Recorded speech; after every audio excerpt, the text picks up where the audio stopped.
इस कार्यक्रम के पुण्यार्जक हैं श्री कंवरलाल जी, महावीर प्रसाद जी पाटनी, RK ग्रुप, मदनगंज, किशनगढ़, राजस्थान। बोलिए परम पूज्य आचार्य गुरुवर श्री विद्यासागर जी महाराज की, परम पूज्य आचार्य श्री समय सागर जी महाराज की, परम पूज्य सुंदर सागर जी महाराज की।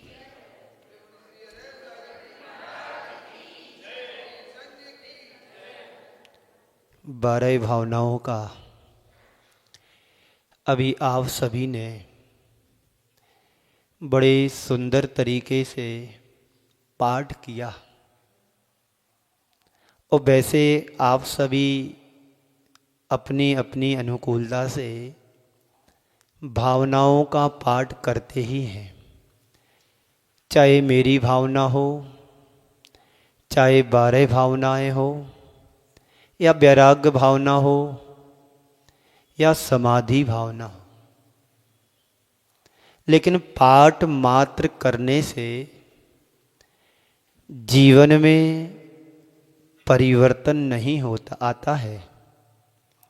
पाठ के साथ साथ पारायण भी होना चाहिए, मतलब जीवन में उतरना चाहिए। कल मंगलाचरण में आपने समझा था, पंडित प्रवर श्री मंगत राय जी के द्वारा ये 12 भावनाएं कृत, उन्होंने अरिहंत भगवान, वीतराग अरिहंत भगवान को नमस्कार करते हुए संसार के सभी प्राणियों के कल्याण हेतु 12 भावनाओं को लिखा। स्वयं के कल्याण के लिए नहीं, अपने कल्याण के साथ साथ जगत का कल्याण हो, और जगत के कल्याण के साथ हमारा कल्याण निश्चित है। आगे अगले छंदों में कह रहे हैं, इस संसार में कुछ भी स्थिर नहीं है, यानी नित्य नहीं है, अनित्य है। जो जन्म लेता है वो मरता है, संयोग बनता है तो वियोग में ढल जाता है, आता है चला जाता है। हर्ष होता है तो जीवन में कभी विषाद भी आता है, कभी जीवन में प्रसन्नता आती है तो जीवन में कभी खिन्नता भी हो जाती है। एक चक्की के 2 पार्ट जैसा जीवन हम सबका है। कभी जीवन में खुशी तो कभी जीवन में कम, कभी प्रसन्नता तो कभी खिन्नता, कभी सुख तो कभी दुख, कभी संयोग तो कभी वियोग। ये सब हमारे जीवन के पार्ट्स ऑफ लाइफ। और जो जीवन जीने की कला सीख लेता है, आर्ट ऑफ लाइफ बन जाता है उसका। तो 12 भावनाएं वो भावनाएं हैं जिसके माध्यम से हम संसार की विषय कसाओं से बच सकते हैं। कहाँ गए चक्री जिन जीता भरत खंड सारा। एक खंड नहीं, 6 खंडों के अधिपति चक्रवर्ती। कौन? भरत नहीं, विश्व को जीतने वाला, ऑल यूनिवर्स। उसका हमारे पास एक अंश भी नहीं है। ऐसे भरत चक्रवर्ती भी इस संसार में नहीं रहे, फिर उनके नीचे रहने वाले तो कैसे रहेंगे? रहेंगे क्या? कोई नहीं बचेगा मृत्यु से। जब आनी होती है तब मृत्यु आ जाती है। संत कहते हैं मृत्यु से आज तक कोई बचा नहीं है, पर मृत्यु के आतंक से हम बच सकते हैं। कुछ भी स्थिर नहीं है, सब परिवर्तित होता रहता है। हम अपने जिस मुकाम पर अभी हैं, यहां से बचपन को याद करो पीछे जाकर के। एक खेलता कूदता बालक के रूप में रूप दिखाई देता है। उससे 10-20 वर्ष और आगे जाते हैं तो एक प्रौढ़ अवस्था हमारी खिलती हुई गुलाब के फूल की तरह दिखाई देती है। और उससे आगे बढ़ते हैं तो हमारे जवानी का ढलता हुआ रूप दिखाई देता है। और आगे उससे बढ़ते हैं 5-10 वर्ष आगे तो हाँपता कांपता लाठी के सहारे एक चलता फिरता वृद्ध अवस्था दिखाई देती है। और उससे आगे बढ़ते हैं, चिता पर सुलगती हुई हमारी आग दिखाई देती है।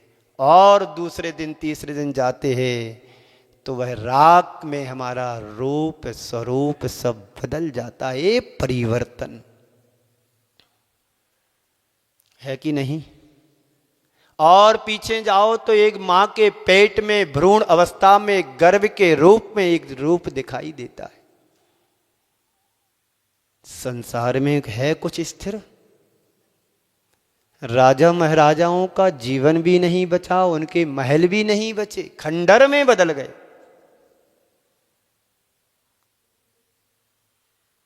बदले कि नहीं बदले? मैं अभी गर्मी के समय चौथ का बड़वाड़ा, एक गांव है, कौन सा गांव है? चौथ माता का मंदिर, इसलिए चौथ का बड़वाड़ा गांव का नाम है। हाँ, एक पहाड़ी पर बहुत बड़ा राजा महाराजा का किला हुआ करता था कभी किसी जमाने में। आज वह किला ना रह करके एक होटल का रूप ले लिया, जहां पर 5 लाख रुपए से कमरे की शुरुआत होती है। एक परिवर्तन है कुछ स्थिर संसार में? आप घर जाकर के दर्पण में चेहरा देखना और आज से 20 वर्ष पहले शादी के समय की फोटो देखना, बड़ा परिवर्तन नजर आता है। एक किसान था, किसान बिल्कुल अनपढ़, कभी उसने दर्पण का मुख भी नहीं देखा, अंगूठा भी नहीं पता कहां पर टेकना है, एकदम अनपढ़ भुलक्कड़ हल चला रहा था, खेती कर रहा था। हल चलाते समय उसे एक कांच का टुकड़ा मिला, चमकता हुआ कांच का टुकड़ा उसने उठाया, साफ करके उसने देखा तो उसमें उसकी फोटो का बिंब पड़ा। जैसे ही उसमें बिंब पड़ता है तो देखता क्या है कि हमारे पिताजी स्वर्ग से उतर करके नीचे आ गए, क्योंकि उसकी शक्ल भी पिताजी से मिलती होगी। कभी उसने दर्पण देखा नहीं, दर्पण देखा नहीं तो उसने देखा ये बड़ा चमकता हुआ है क्या, तो उसमें उसका बिंब पड़ा। अरे मेरे पिताजी स्वर्ग से नीचे आ गए, चलो। ले जाकर के उसने अपनी भंडरिया में रख दिया। भंडरिया समझते हो? है नहीं, अलमारी, तिजोरी नहीं, अलमारी। भंडरिया जहां पर अपने किताब रखते हैं, पुस्तक रखते, जिनवाणी रखते, जाप रखते, माला रखते, उसमें पैसे भी रख देते। समझ रहे ना मेरी भाषा आप? क्योंकि कहीं कहीं पर बुंदेलखंड के शब्द का प्रयोग भी करना आवश्यक होता है। तो रोज का क्रम उसका बन गया कि जब घर आए खेत से तो पिताजी को देखे, मतलब दर्पण में देखे पिताजी दिखे, और खेत पर जाए या घर से बाहर जाए तो देख करके जाए, यानी पिताजी के दर्शन करके। रोज का क्रम उसका बन गया। एक दिन उसकी पत्नी ने देख लिया कि जी क्या करता है उधर जा करके, आता है तब भी जाता है, जाता है तब भी जाता है। उसे शंका हो गई, शक हो गया कुछ गड़बड़ मामला है। किसके लिए मैं कहानी सुना रहा हूं? आप अपनी 25 साल पुरानी शादी की फोटो देखना और अभी 55 56 साल की उम्र की फोटो देखना दर्पण में। मत रूप निहारो दर्पण में, दर्पण गंदला हो जाएगा। मत रूप निहारो दर्पण में, दर्पण गंजला हो जाएगा। निज रूप निहारो अर्पण में, अर्पण उजला हो जाएगा। रोज का क्रम बन गया। पत्नी ने देख लिया कि कुछ गड़बड़ है। पति गया किसान खेत पर, उसने भंडरिया के दरवाजे खोले और उसने भी देखा कि ये क्या है, उसका बिंब उसमें पड़ा। तो कहती है अब मुझे राज समझ में आया, इसने किसी दूसरी चूड़ेलन को घर में रख लिया। क्या कर दिया उसने? अब मुझे समझ में आया कि इसने चूड़ेलन को पाल लिया है। जब तक ये चूड़न घर से बाहर नहीं निकलेगी तब तक पतिदेव को घर में प्रवेश नहीं करने दूंगी। और बैठ गई दरवाजे पर पति के इंतजार करने के लिए, गुस्से में आकर के। आप लोगों की लड़ाई झगड़े तो होते नहीं, मुझे पता है, क्योंकि यहां के लोग बड़े समझदार हैं। झगड़ते भी हैं तो हंस करके झगड़ते ताकि किसी को बुरा ना लगे।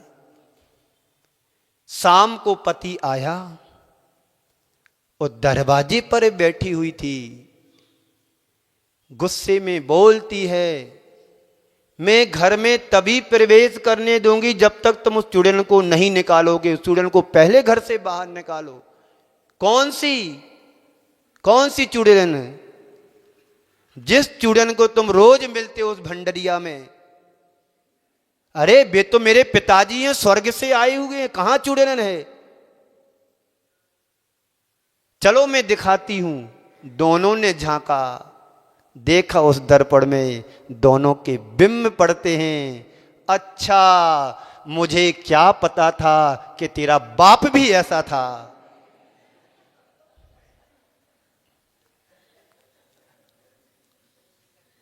मंत्री जी बड़े मुस्कान ले रहे हैं। भैया समय हो रहा है।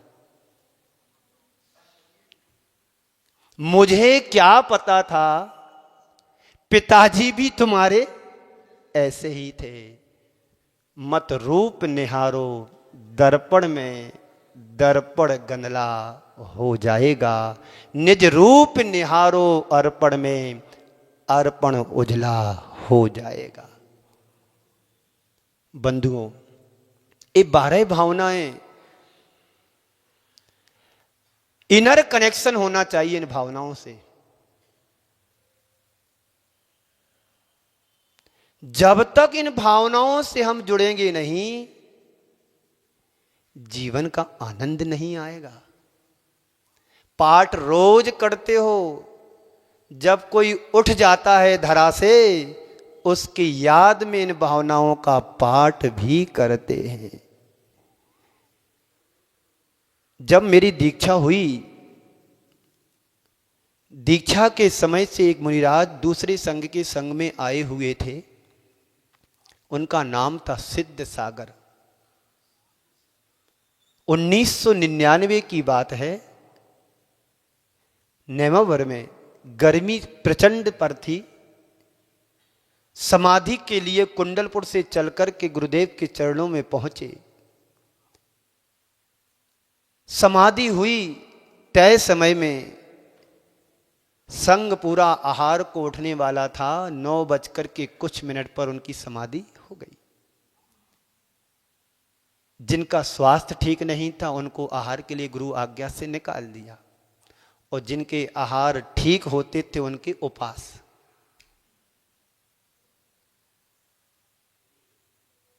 आचार्य श्री हम सब पूरा संघ 50 महाराज जी थे, 50। सामायिक के पहले गुरुदेव के साथ सभी महाराज बैठे हुए थे हॉल में। आचार्य श्री ने 12 भावनाओं का पाठ शुरू किया, साथ में हम लोगों ने भी पाठ किया। पहली बार गुरु मुख से 12 भावनाओं का पाठ सुना था। अभी मैंने क्या कहा था, जब कोई इस धरा से उठ जाता है तब भी 12 भावनाओं का पाठ किया जाता है। मैं चाहता हूं कोई इस धरा से ऊपर ना उठे और हमें पाठ ना करना पड़े। आप चाहते हो ऐसा? क्यों, जब कोई उठेगा तब ना पाठ करोगे? नहीं, पाठ इसलिए करना कि हमारे जीवन में वैराग की स्फूर्ति आए, वैराग स्फुटित हो, और वैराग का बीज जब तुम्हारे हृदय में आ जाएगा तुम्हें फिर 12 भावनाओं को भाने की जरूरत भी नहीं पड़ेगी। जब तक वैराग मजबूत नहीं होता है तब तक मुहुर मुहुर चिंतवन, बार बार इन भावनाओं को भाव। तो कहां गए चक्री जिन जीता, इस संसार में चक्रवर्ती जैसी विभूति को पाने वाला व्यक्तित्व भी यहां पर नहीं रहा, तो और हम और आप फिर कैसे इस संसार में रह सकते हैं? है कोई ताकत? बोलो, नहीं है ना। जो आया है जन्म के साथ मरण का, हर्ष के साथ विषाद का, संयोग के साथ वियोग का, आने के साथ जाने का संयोग लगा हुआ है। चक्रवर्ती क्या, कोई भी प्राणी इस संसार में मृत्यु से नहीं बचा है और बचेगा भी नहीं। एक मात्र पंच परमेष्टि के अलावा, सिद्ध के अलावा यहां पर कोई शुद्ध नहीं है। जो शुद्ध होता वही सिद्ध बनता, और जो सिद्ध होता वही शुद्ध होता है। तो चक्रवर्ती जैसे पद को धारण करने वाला वह भी इस संसार में नहीं रहा, और ऐसे राम और लक्ष्मण भी नहीं रहे जिन्होंने रावण को युद्ध में मारा था। कृष्ण रुक्मणी आदि सत्यभामा जैसी सतियां भी इस संसार में नहीं रही, और उनकी संपत्ति भी आज देखने को नहीं मिलती। कहाँ राम थे, कहाँ लक्ष्मण थे, कहाँ सत्यभामा थी, कहाँ रुक्मणी थी, कहाँ पर कृष्ण थे, कहाँ पर बलराम थे, कहाँ पर हनुमान थे। कहीं उनके खंडर दिखाई देते हैं? सब परिवर्तन, सिर्फ परिवर्तन। इस परिवर्तन को देख करके हमें अपने हृदय में कुछ परिवर्तन घटित करने की आवश्यकता है। कुछ बाहर घटे उसके पहले अंतरंग में कुछ घटित कर लेना है। वो कब होगा? जब कोई नया, कोई विद्यासागर संत आएगा तब।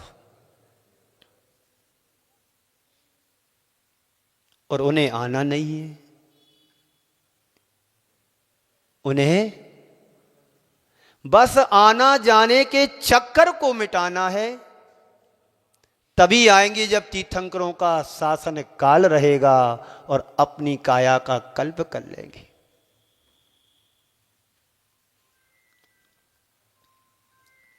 तो संपत्ति भी इस संसार में ऐसी महापुरुषों की नहीं रही। एक उदाहरण सुनाता हूं, जबलपुर मध्य प्रदेश का। जबलपुर नाम सुना होगा आप लोगों ने, और कुछ लोग गए भी होंगे। कौन कौन गया जबलपुर? वाह, अधिकांश लोग गए हैं, पर घूमने गए कि और कहीं गए? शादी में गए? अच्छा, मड़िया जी कौन कौन गए? सब वहीं जाएंगे, रुकने का स्थल तो वही है। चलिएगा मैं सुनाता हूं।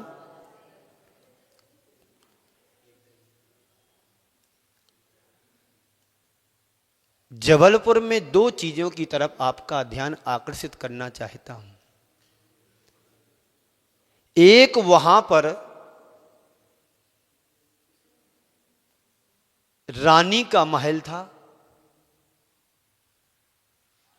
और एक तरफ वहां पर छोटी सी मड़िया थी पर्वत पर, जिसे आज पिसनहारे की मड़िया के नाम से जाना जाता है।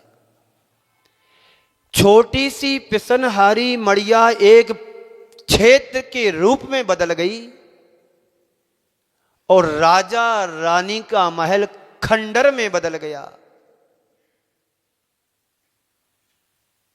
बात समझ में आ रही है? कहने का मतलब है कि राजा महाराजाओं के किले महल आज कुछ पता नहीं है कि कहां हैं, लेकिन एक महिला ने पीस पीस करके चक्की को चला चला करके छोटी सी मड़िया बनाई, और वह मड़िया ही ना बन करके एक क्षेत्र में बदल गया। ए परिवर्तन। यहां पर भी पूज्य गुरुदेव आए। जिस मंदिर जिनालय में उनका प्रवास रहा ब्रह्मचारी अवस्था में, वो मंदिर ना होकर के क्षेत्र बन गया। और जिस मंदिर के मूर्ति के पंच कल्याणक में उपस्थित हुए थे, सूर्य मंत्र दिया था, वह मंदिर भी पाषाण का रूप ले लिया। ए परिवर्तन कब घटित हो हमारे जीवन में? हमारा जीवन दिन प्रतिदिन बदल रहा है, पर्यायें निकल रही हैं, पर्यायें क्षणवर्ती हैं, क्षीण हो रही हैं, नई पर्यायें जन्म लेती हैं, पुरानी पर्यायें बदल जाती। उत्पाद व्यय द्रव्य युक्तम सत, एक सूत्र आता है तत्वार्थ सूत्र में। ध्रुव उत्पाद उत्पन्न होना, व्यय यानी नष्ट होना, ध्रुव यानी शाश्वतता बना रहना। सोना सोने में है, चाहे उसके आभूषण बनाओ, चाहे उसका मुकुट बनाओ, चाहे उसका हार बनाओ, चाहे उसका और कुछ बनाओ, सोना कभी मिटने वाला नहीं है। पर्यायें उत्पन्न होती हैं, विनष्ट होती हैं, क्षण भंगुर हैं। हमारा जीवन भी क्षण भंगुर है, क्योंकि हमारा जीवन विषमताओं से भरा हुआ है। कहीं पर भी एक रूपता स्थिरता हमें जीवन में दिखाई नहीं देती है। कभी जीवन में हर्ष आता है तो कभी विषाद आता है, कभी सुख आता है तो कभी दुख आता है, कभी आनंद आता है तो कभी अवसाद आता है, कभी अनुकूलताएं बनती हैं तो कभी प्रतिकूलताएं जीवन में जुड़ जाती हैं। हमेशा हमारा जीवन एक सा नहीं चलता है, परिवर्तन है। एक डॉक्टर की भाषा में ईसीजी बोलते, क्या बोलते? ईसीजी होता है ना, चेक करते ना। हाँ, यदि वो फ्लैट हो जाए तो क्या होगा? गया रामलाल। तो उसमें वाइब्रेशन होता रहना चाहिए। ऐसे ही हमारे जीवन में कभी सुख, कभी दुख, कभी लाभ, कभी हानि, कभी संयोग, कभी वियोग चलता रहना चाहिए। यदि एक सा जीवन रहेगा तो गरीब कभी अमीर नहीं हो पाएगा और अमीर कभी गरीब नहीं बनेगा। व्यवस्था सब बिगड़ जाएगी संसार की। एक कर्म है, कर्म क्या है? कभी हम रावण भी बने तो कभी हम राम भी बने, कभी कृष्ण बने तो कभी मारीच बने, कभी कंस बने तो कभी महावीर बने। बने कि नहीं बने? नाम कुछ भी हो, काम से मतलब है। किससे मतलब? काम से। नाम मात्र भी मत रखो, नाम रखो। आचार्य ने दोहा लिखा है,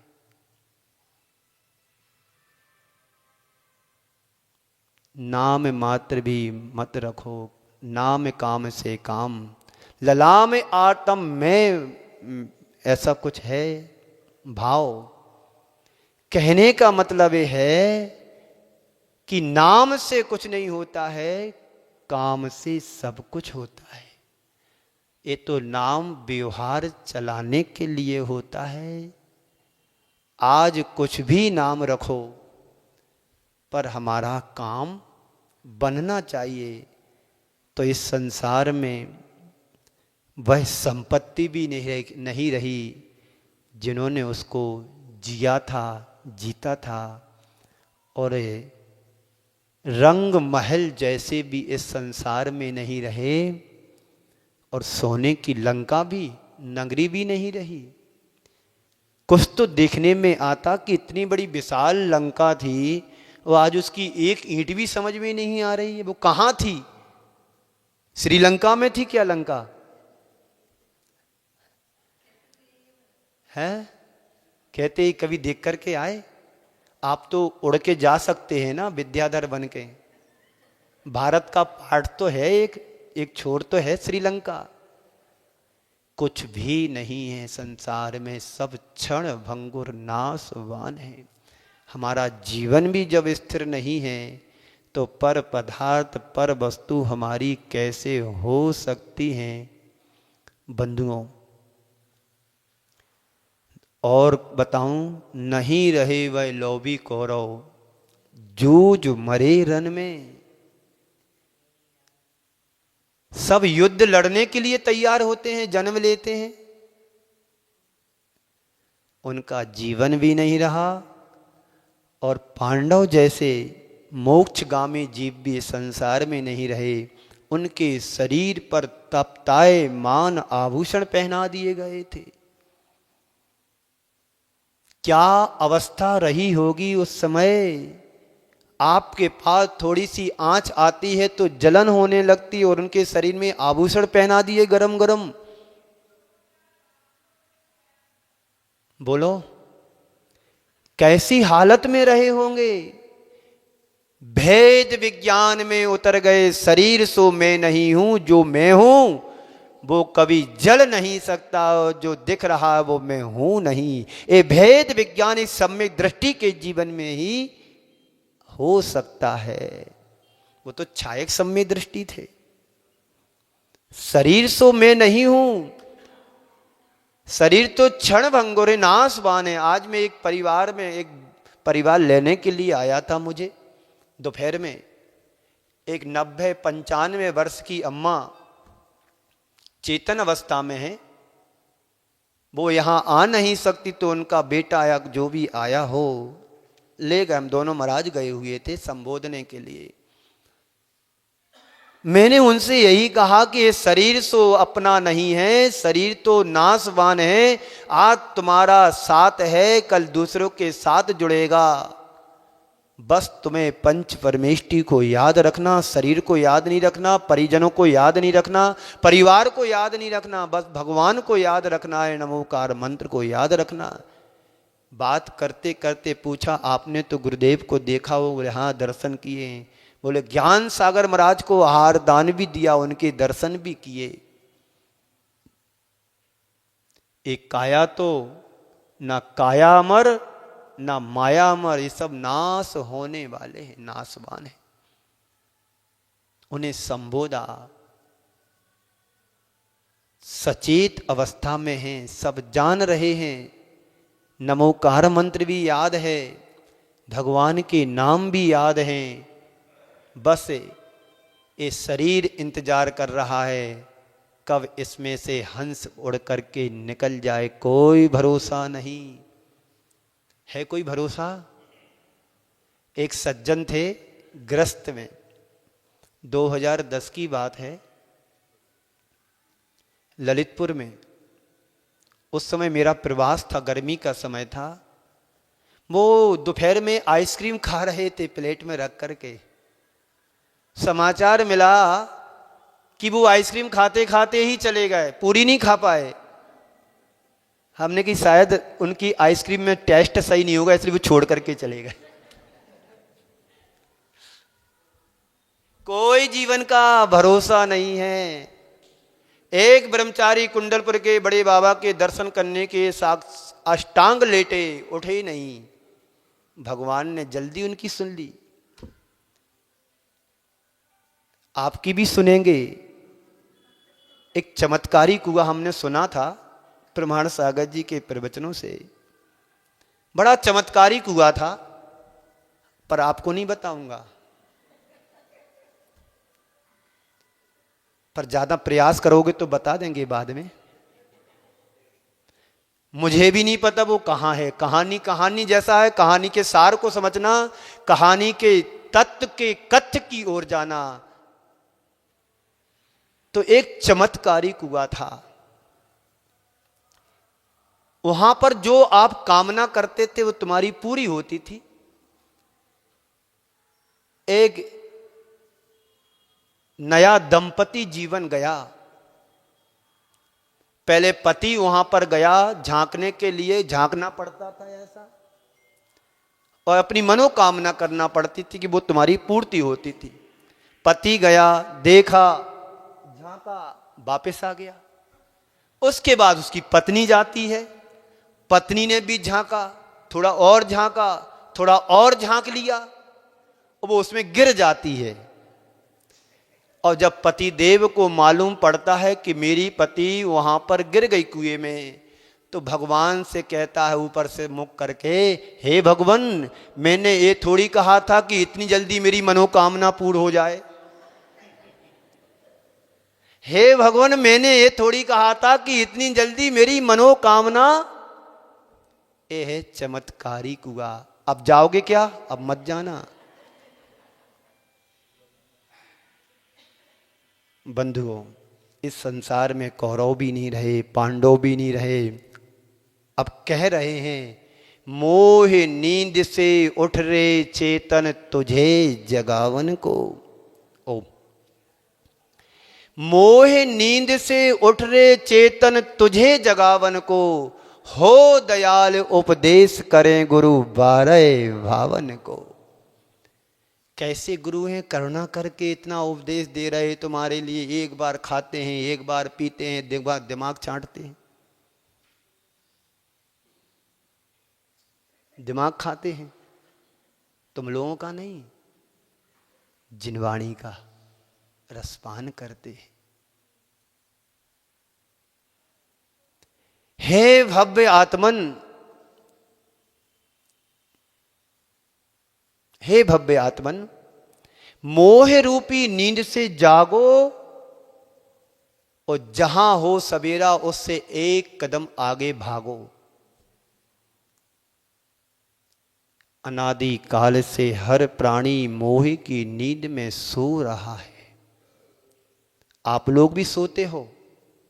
कोई धन की नींद में सो रहा है, कोई निर्धन होने के कारण कमाने के चक्कर में नहीं सो पा रहा है, और एक बचाने के चक्कर में नहीं सो पा रहा है।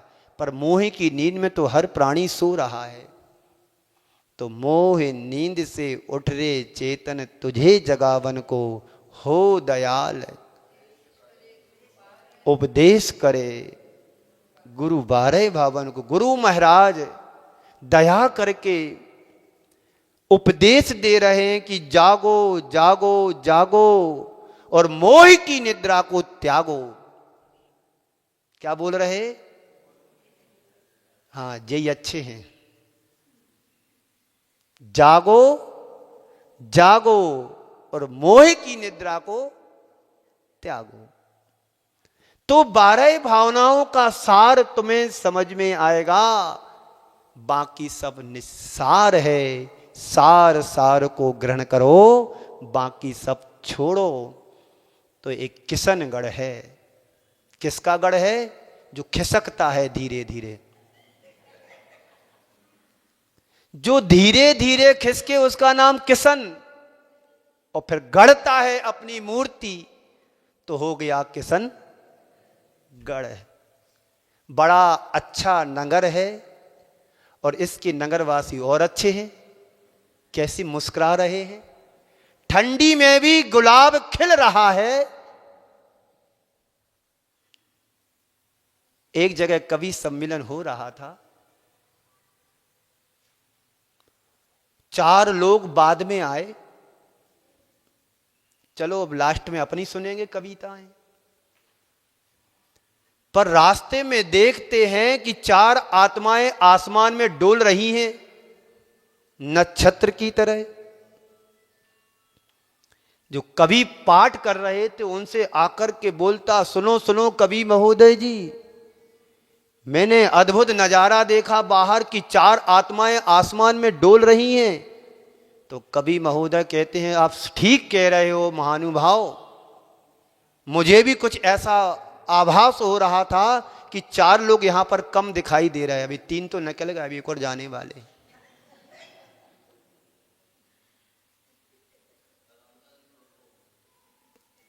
बोले हमें भी ऐसा आभास हो रहा था कि 4 व्यक्ति कम हो गए। जो मेरी कविता पूरी सुनकर के नहीं जाएगा उसके साथ यही हाल होगा, और जो मेरे प्रवचन पूरे नहीं सुनेगा उसका भी हाल वही होगा। तो मोह नींद से उठ रे चेतन तुझे जगावन को, हो दयाल उपदेश करें गुरु 12 भावन को। परिधि, परिधि का अर्थ क्या होता है? बाउंड्री वॉल से बाहर, यानी बाउंड्री वॉल के अंदर, इसका नाम परिधि है। जो अपनी परिधि में रहते हैं उनका जीवन सर्वस्त्र निहाल रहता है। इसी मंगल पुनीत भावना के साथ मैं अपनी वाणी को विराम देता हूं। बोलिए परम पूज्य आचार्य गुरुवर श्री विद्यासागर जी महाराज की, परम पूज्य आचार्य श्री समय सागर जी। इस कार्यक्रम के पुण्यार्जक थे श्री कंवरलाल जी महावीर प्रसाद जी पाटनी, आर के ग्रुप, मदनगंज, किशनगढ़, राजस्थान।